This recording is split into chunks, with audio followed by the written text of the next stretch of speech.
Hi, this is Dr. Michelle Woolhouse. Join us on FX Medicine next week, where we'll be talking to Beth O'Hara to chat all things MCAS. Subscribe to us on your favourite podcast app and follow us on social media to make sure you never miss an episode. FX Medicine acknowledges the traditional custodians of country throughout Australia where we live and work, and the connections to land, sea and community.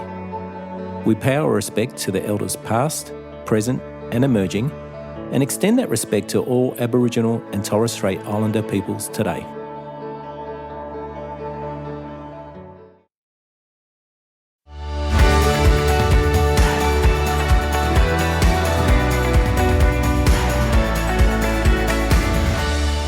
Hi, and welcome to FX Medicine, where we bring you the latest in evidence-based integrative, functional and complementary medicine.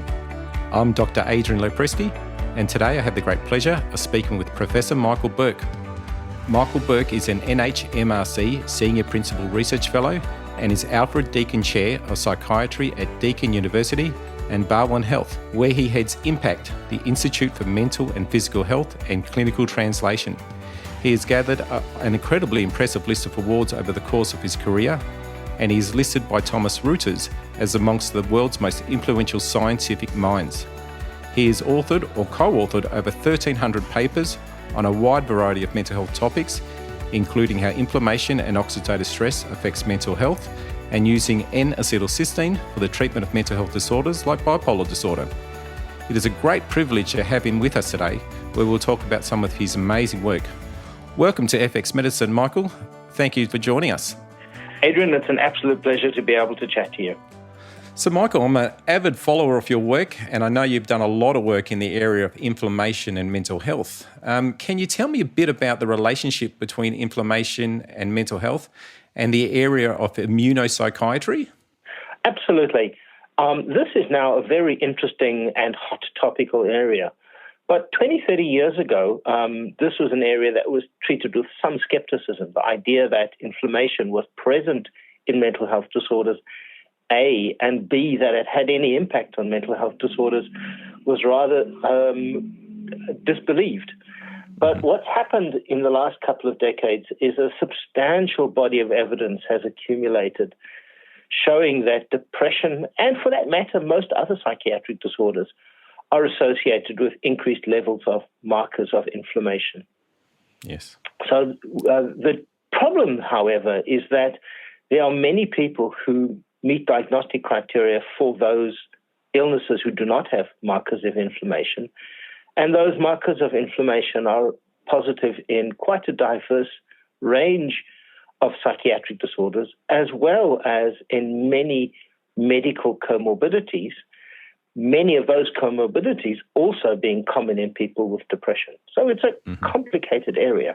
Yeah, certainly that relationship between inflammation, mental health, and obviously there's also the relationship between inflammation and physical health disorders, cardiovascular disease, for example. So obviously the research kind of showed, there was research showing that there's a relationship between inflammation and mental health. Does that then necessarily mean that inflammation can cause depression or mental health disturbances, or is it just purely a relationship? That is a really important point. I think probably the best evidence we've got that inflammation can cause depression comes from experimental studies where inflammatory cytokines are infused into volunteers. And that induces many of the signature features of depression. That's probably some of the very best evidence that we have. There's also indirect evidence from conditions that are principally inflammatory, and almost every one of these is associated with an increased risk for depression.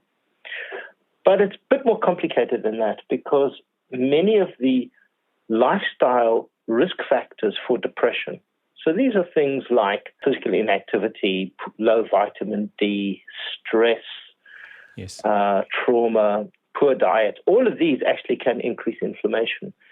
So that makes it a little bit unclear whether inflammation is the mediator or the marker. But I think there is a general acceptance in the field that although there are many other pathways involved in the genesis of depression, inflammation is a critical one.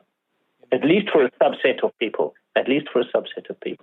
Because those studies where they induced inflammation, I mean, that's interesting. Some of those studies where it created changes in the way people think, didn't it? Or even in terms of how people perceive the world. If you, I've seen some of those research where they gave TNF-alpha or lipopolysaccharides to induce inflammation, and people would be more sensitive to criticism and social rejection and things like that. So that was fascinating work that's been done. Yeah. So the interesting thing is that those cytokines reproduce not only the psychological stuff which you mentioned, like negative thinking, interpersonal sensitivity, but also the classical physical symptoms like fatigue, sleep disturbance, loss of appetite.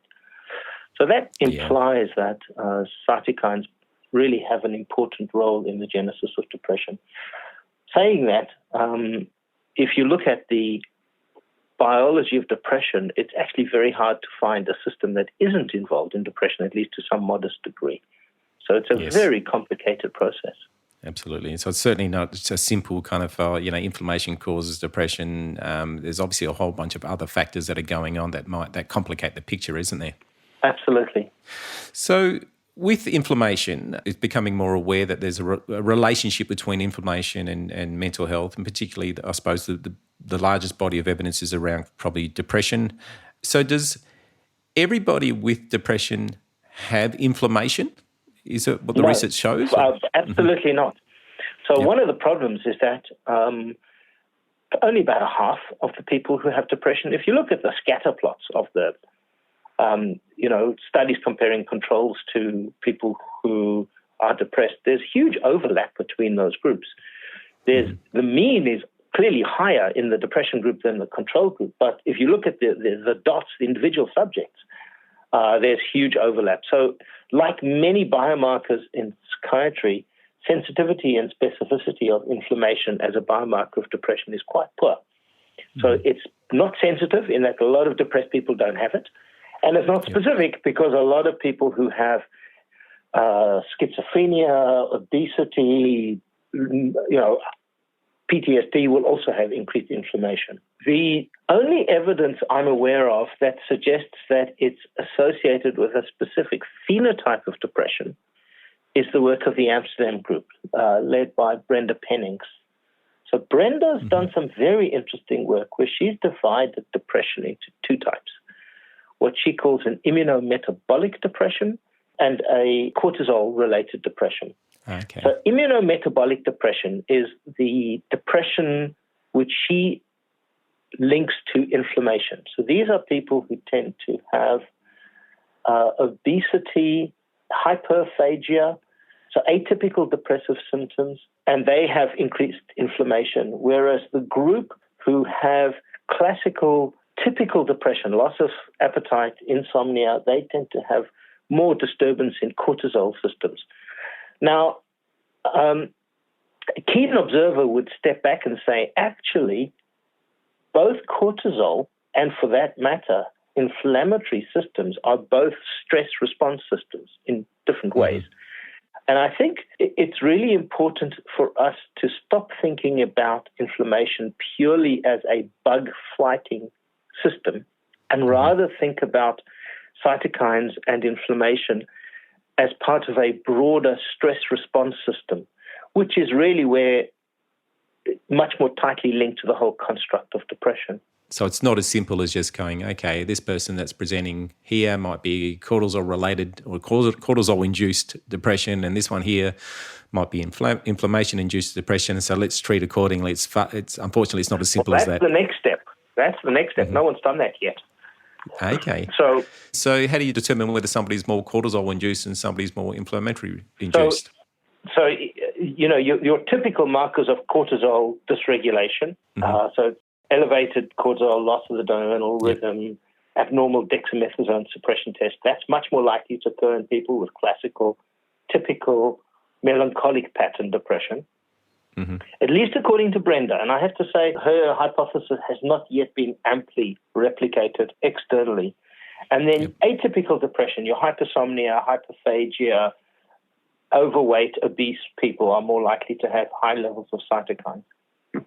That would suggest that you could use anti-cortisol treatments like RU486 in the former group, and you could be using classical anti-inflammatory strategies in the latter group.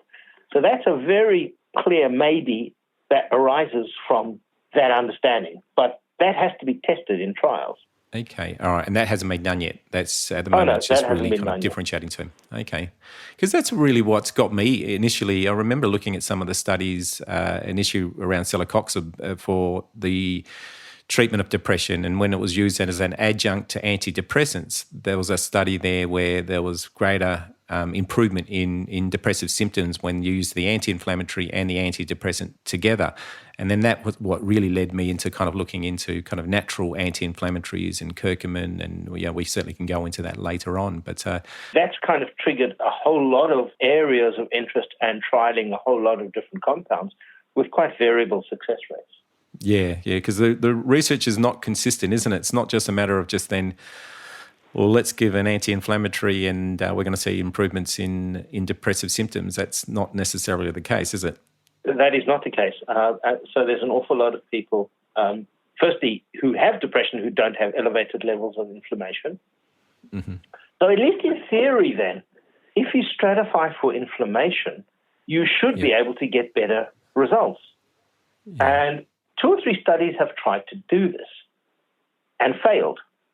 There's a study by Roger McIntyre and a few others where people have tried to stratify for inflammation and see if anti-inflammatories work better. And unfortunately, that hasn't been the spectacular success that people might have hoped. Now, again, trials are complicated beasts. I always think of Tolstoy's law of clinical trials. So Tolstoy wrote, happy families are all alike, unhappy families are all unique in their misery. Mm-hmm. And the same is true of clinical trials. So successful trials are all alike, you get everything right. But unsuccessful trials can fail for any one of a million reasons. It could be that the idea you have at the get-go is wrong, but it's very common that there are methodological problems that preclude you from detecting the signal. So a negative study doesn't necessarily mean that your idea was bad. Studies can fail for many reasons. Yeah, and it's often those negative studies that they kind of lead you into more understanding and kind of help you develop a different study that maybe improves upon what was already kind of studied already. So not necessarily a bad thing, is it? Although if you muck up the design of a study and you end up with a negative study and it's a false negative, it can pour enough cold water in the field that nobody goes back there again, because it's hard to get funding for a study when somebody says, that somebody else has published on this and it was convincingly negative. Now, I just want to go back a little bit because you mentioned, obviously, there's a relationship between inflammation and mental health, but you can get then people who have, let's say, for example, high levels of cytokines or CRP, and then some will develop depression, others get bipolar disorder, others get schizophrenia, and what's going on there? Is there any idea about, are there obviously different mechanisms going on, or is it genetics? Yeah, absolutely. And some will have heart attacks, and some will get diabetes, which are also in disorders linked to inflammation. So it's really complicated, and I think there's an interplay between. I think it's also important to remember that inflammation is not a disorder-specific thing. So these are ubiquitous pathways involved in regulation of signaling and defense in every bodily system, and therefore are likely to play a role in almost any disease that you care to mention. Yep. So once you conceptualize these inflammatory pathways as ubiquitous, life-essential signaling pathways, then it becomes less reasonable to assume that you're going to find a signal specific to any one disorder. And I think that's what the evidence is now showing. So I know that obviously, things like inflammation affects your HPA axis activity and can impact on neurotransmitter activity and neurotrophins and oxidative stress. And obviously, there's that interplay between all those different mechanisms, isn't there? Absolutely. And I think one has to accept that the body doesn't really work with one system subserving one function. It's a bit like you can have a limitless number of books written using the same 26 letters of the alphabet. there's a language whereby these complicated systems and processes interact at a tissue-specific level that conveys a message and has a function that is unique to that system. In a different context, with other partners, in a different relationship, all these signals can have entirely different meanings to a particular tissue. And that's what makes it complicated, doesn't it? You know, I remember initially reading the literature and go, oh, wow, inflammation, mental health, that's great. Now all we need to do is reduce inflammation and we're going to be able to, that's going to be the key. And while that certainly, everything seems so simple, except it isn't. Exactly. All right, so let's... the only thing I'm sure about is that no matter how complicated we think it is, it's much, much more complicated than that.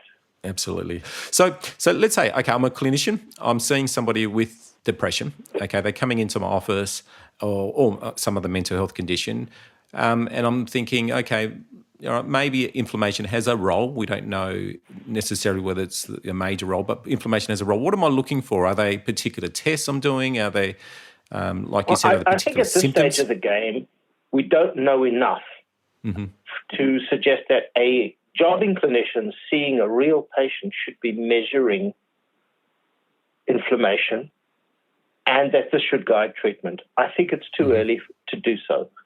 I would love to be able to say, oh, yeah, you should be able to measuring C-reactive protein, and if it's elevated, we should be using an anti-inflammatory strategy, and these are the ones that are evidence-based. I think the field's not there yet. A lot of people are hoping that it'll get there. I'm certainly one of them. But to be honest, I think we're not quite there yet. That's not to say clinicians can't think of anti-inflammatory strategies as an augmentation.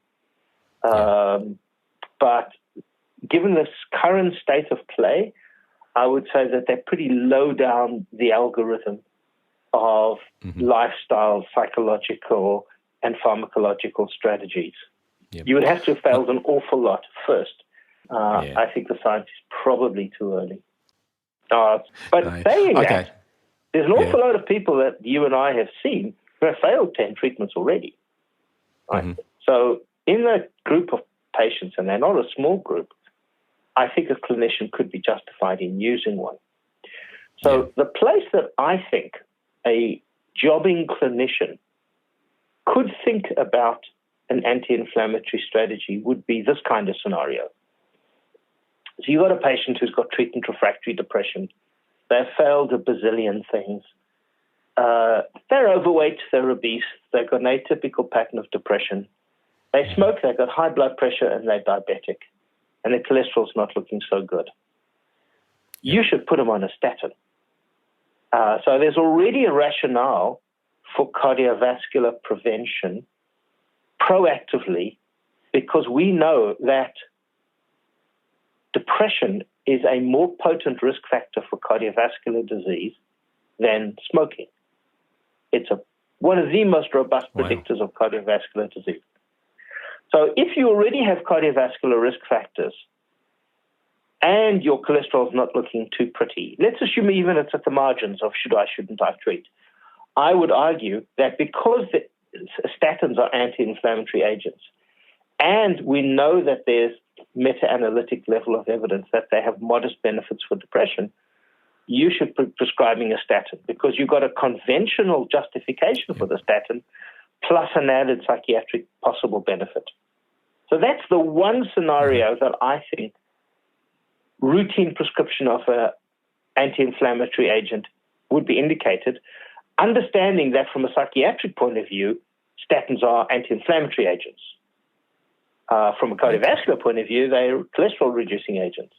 Okay, so you're using the statin potentially to treat the cardiovascular disease, and potentially it might have mood-enhancing effects. Is that what you're saying? Correct. Yeah, that's the kind of rationale where I think today we would be in a position to say that in people with depression who have other cardiovascular risk factors, we should be proactively and aggressively using statins because there's substantially increased cardiovascular risk in our patients. That's why people with schizophrenia die 10 years, 15 years younger than the general population. It's cardiovascular disease. If I had schizophrenia, I would want to take a statin anyway, because it's cardiovascular disease that's going to make me die at age 60, not schizophrenia. Okay. So I think that there's a rationale for aggressive early use of statins in cardiovascular prevention, understanding that there is evident meta-analytic level of evidence that they have benefit for schizophrenia as well as for depression. Wow. I mean, obviously, for our listeners, it's not just a statin that you'd be suggesting. There'd be all the lifestyle and psychological-based interventions that we need to also encourage too. So. Oh, absolutely. I mean, we're focusing on medication in our conversation. Yeah, absolutely. But as a clinical treatment, statin is not first line. First line is diet, exercise, smoking cessation, all the lifestyle stuff. That, if you look at the most recent Australian college guidelines, that is now, to use their wording, a non-negotiable first line, which is quite remarkable. It's a massive change in the way we're thinking about this, because there's evidence that individually, exercise is a useful antidepressant agent. Smoking cessation helps mental health. Diet modification has evidence of having antidepressant efficacy. So if you bundle that lot together with the health benefits for all the highly comorbid and disproportionately more common medical conditions that plague our patients, diabetes, cardiovascular disease, stroke, lifestyle is critical for all of the above. So you've got your statins, and obviously, you've mentioned all the lifestyle, which is integral and should be the initial part. There's also, you've done some work around other medications like aspirin and minocycline and as antidepressants too. Now, what's the evidence showing around that? These are really complicated agents, and they're all very different. So minocycline is work led by Olivia Dean, and minocycline is an old antibiotic. It's a tetracyclic antibiotic. But minocycline is complicated because it has many effects, one of which is anti-inflammatory. But it also has very robust effects on neurogenesis. So it's one of the agents that is the most potent triggers of new neuronal growth and development. So all of a sudden, minocycline is looking like a very interesting, potentially anti-inflammatory agent. We did work with aspirin and came to a very different conclusion. What attracted us to aspirin is 100 milligrams of aspirin, baby aspirin, is thought of as being very well tolerated and is understood to have many additional health benefits. So when I heard that there was a study being planned to look at aspirin as a preventive agent in the elderly, the so-called aspirin study led by John McNeil, we were very keen to add on depression as an endpoint, and we were lucky enough to get the grant funded to do so. To cut a very long story short, aspirin failed to display benefit for any of the medical outcomes that they were interested in, from all-cause mortality to cardiovascular death to dementia. And for depression, we were initially interested in aspirin as a preventive strategy. The reason being this was an otherwise healthy group, and we wanted to see whether aspirin prevented depression. And it spectacularly failed to do so. The lines were completely superimposed. It had no benefit whatsoever in the prevention of depression. Wow. But then, because the sample size was 19,114, it was, at the time, the biggest study ever done in psychiatry. There were enough people, or just under 2,000, who were depressed at baseline. Yep. And so we thought maybe aspirin treats these people. And not only did it not treat those people, but they actually did worse, which really made us scratch our heads to think, why the hell might aspirin be doing this? And paradoxically, this cycles back to inflammation, because our hypothesis, and we don't have good evidence to prove this, is that what aspirin was doing was what it's known to do as a side effect, is that it irritates the gut and it increases permeability of the gut. And by increasing permeability, it allows translocation of lipopolysaccharide and other bacterial products into the circulation. And it might actually drive inflammation. Wow. That's what we suspect might be happening, but we don't know whether that's happening. But either way, low-dose aspirin is pretty much dead in the water as a therapy for depression after that study. And so what about pharmaceutical antidepressants, your selective serotonin reuptake inhibitors and other antidepressants? Do they have anti-inflammatory effects? Yes, they do. So there's quite a lot of evidence, pre-post administration suggesting that conventional SSRIs reduce circulating anti-inflammatory levels. Mm-hmm. What's not 100% clear to me is whether this is the direct effect of the SSRIs themselves or whether this is a state-dependent marker such that you have more inflammation in the depressive phase than in the euthymic phase. Yeah. And the transition to depression, from depression to euthymia, is lowering inflammatory markers.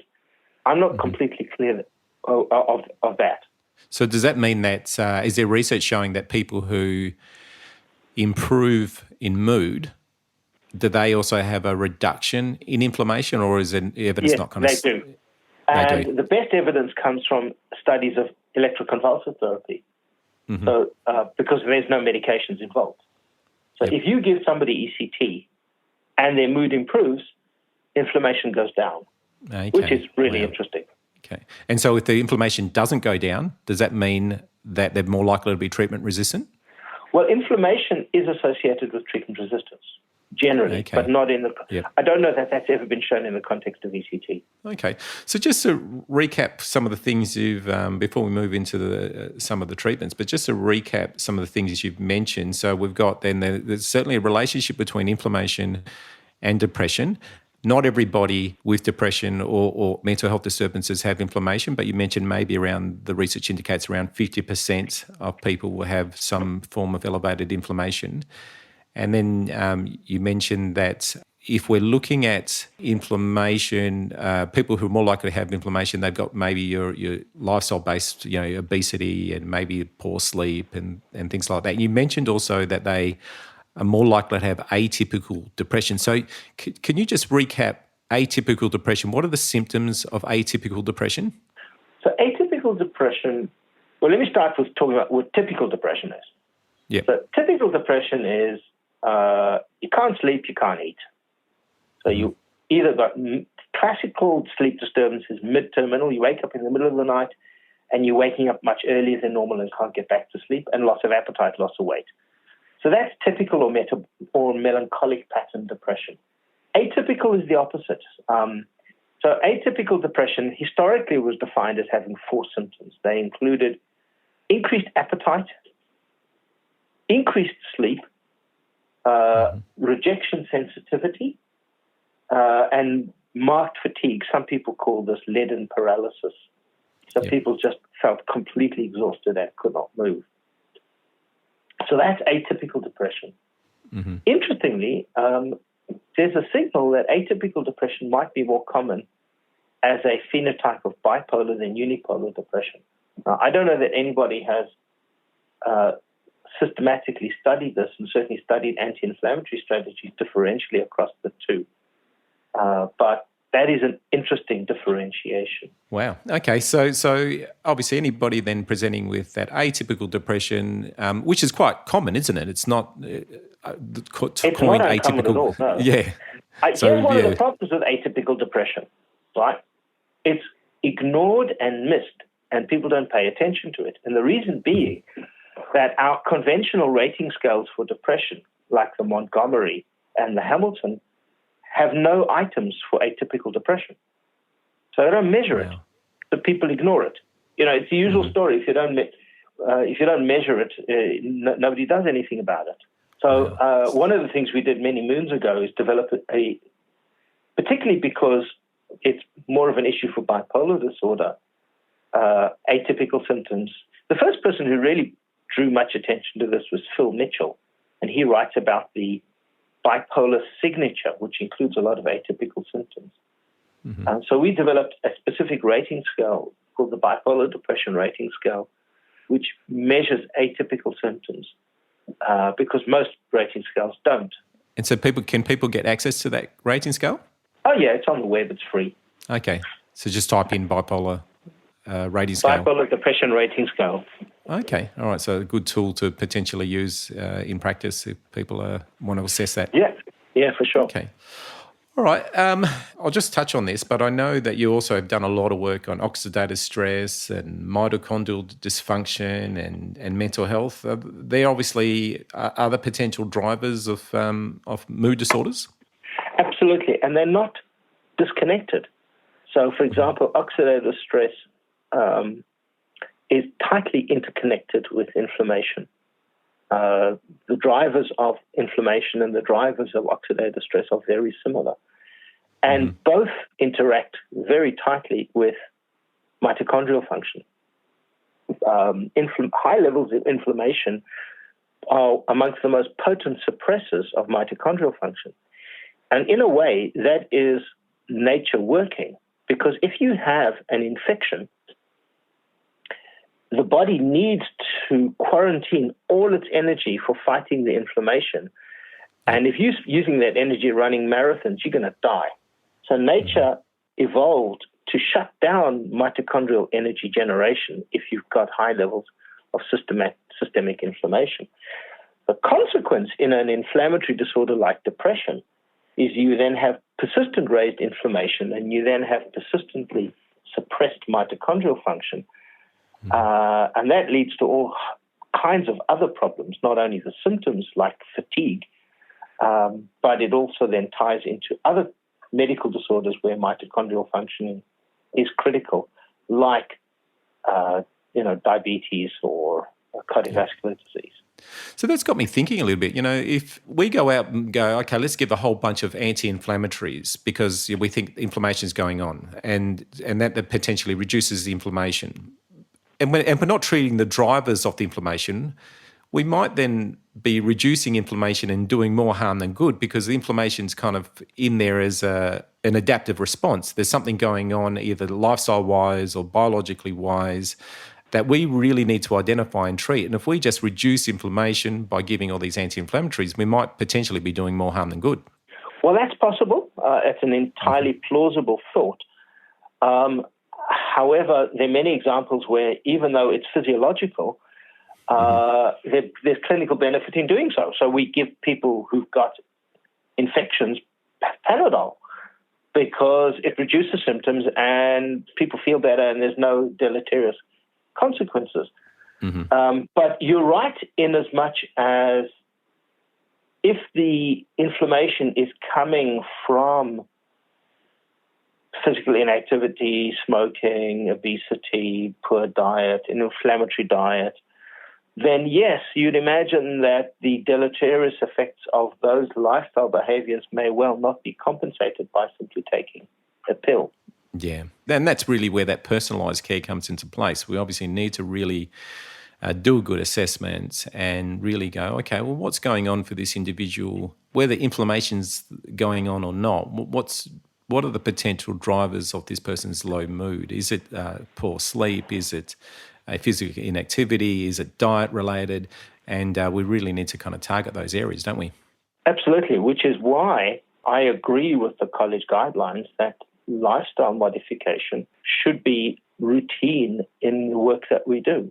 And it doesn't have to be dramatic or overly comprehensive. If you can convey to people just the advice that, Mr. Smith, your smoking might be contributing to your depression, and there's good evidence that quitting smoking is going to improve your mental health.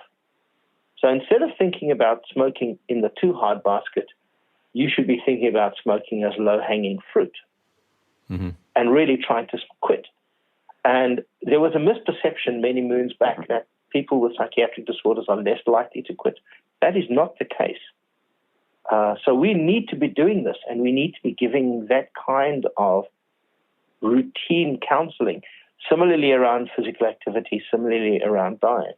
Again, the rules around diet don't have to be complicated. They can be really simple. Certainly. And obviously when they're feeling depressed and motivated and fatigued, complicating it can make them feel worse potentially. So we really need to be aware of where they're at and ensure that the treatment recommendations we offer are reasonable for them. So, You just I'll just also go back. You mentioned kind of smoking. This is what I was kind of alluding to before, was like you got somebody smoking and they go, Mr. Smith, you're smoking, so therefore we know that can cause oxidative stress. So here is a whole bunch of antioxidants to combat your smoking, the damaging effects of your smoking. We've really got to be careful about doing that, don't we? Well, I think there's almost no evidence that kind of strategy is helpful. Yeah, exactly. Are you able to kind of tell me, I know you've done a lot on N-acetylcysteine, and can you tell me a bit about the NAC, the N-acetylcysteine work that you've done, and what the research is saying about that? Well, we came to N-acetylcysteine. We were working with Ashley Bush at the Florey at the time. And there was a paper came out by Kim Do from Lausanne in Switzerland, which said that people with schizophrenia had dramatically lowered levels of glutathione in their brains. So glutathione is the brain's major antioxidant. And N-acetylcysteine is the juice that replenishes glutathione. So we thought, well, there's a simple solution to a complex problem. Let's give them NAC. And we did a trial in schizophrenia, and we showed significant but modest benefits in schizophrenia, particularly negative symptoms. But it took an awful long time for that to work. So it was really only significant at the 6-month time point. And since then, a number of studies have come out, some of them negative, some of them positive.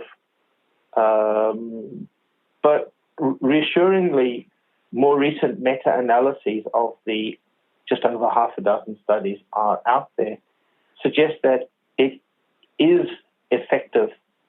And just yesterday, a network meta-analysis came out of nutraceuticals for schizophrenia, suggesting that NAC was the most effective nutraceutical for the treatment of schizophrenia, which is kind of heartening.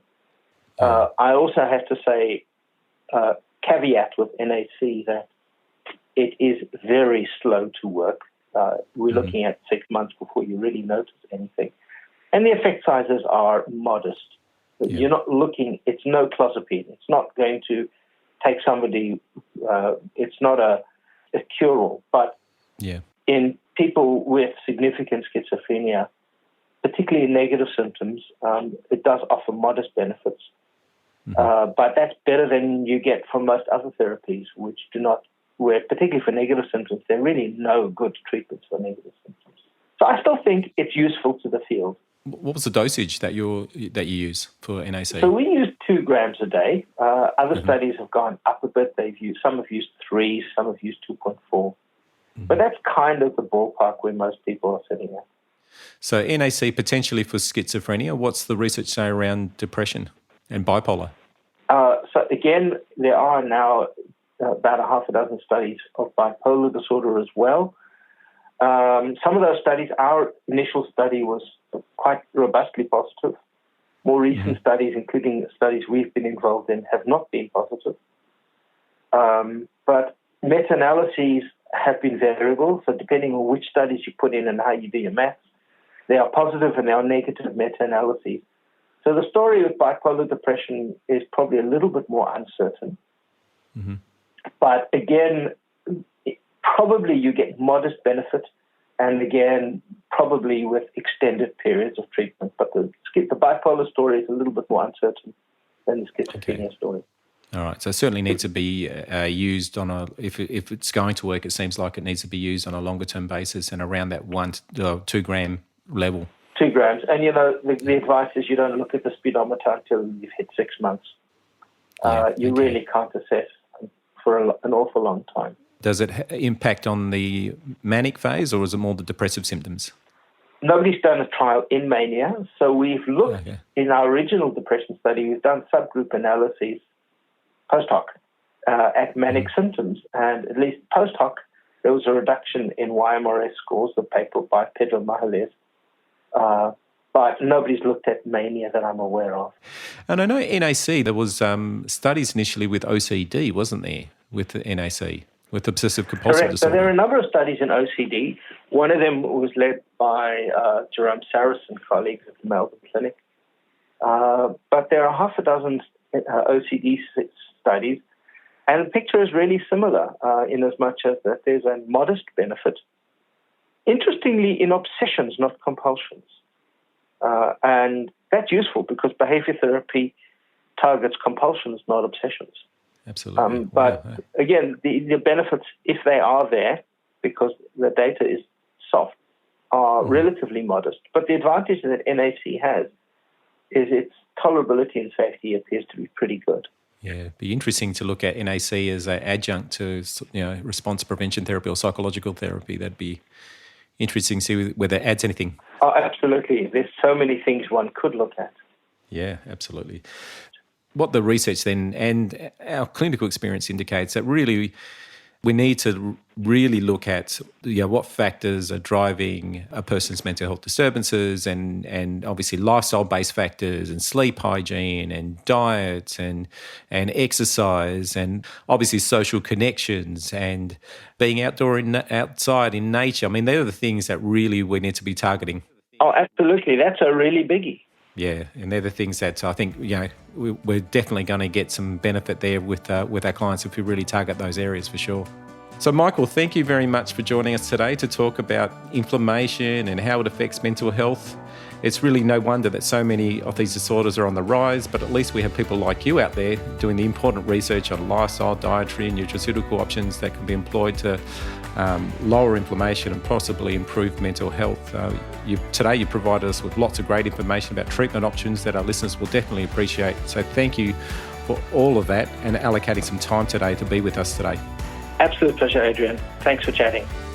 And thanks everyone for listening today. Don't forget that you can find all the show notes, transcripts and other resources from today's episode on the FX Medicine website. I'm Dr. Adrian Lopresti and thanks for joining us. We'll see you next time.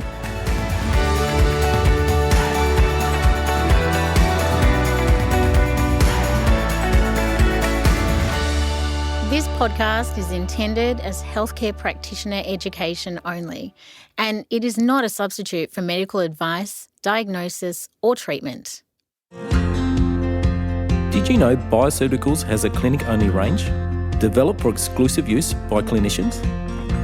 This product range offers complex formulas, high doses, and specific ingredients for specialised cases. Bioceuticals Clinical infuses quality, credibility, innovation, and professionalism into an exclusive product range that meets the needs and demands of private clinicians. Visit bioceuticals.com.au to learn more.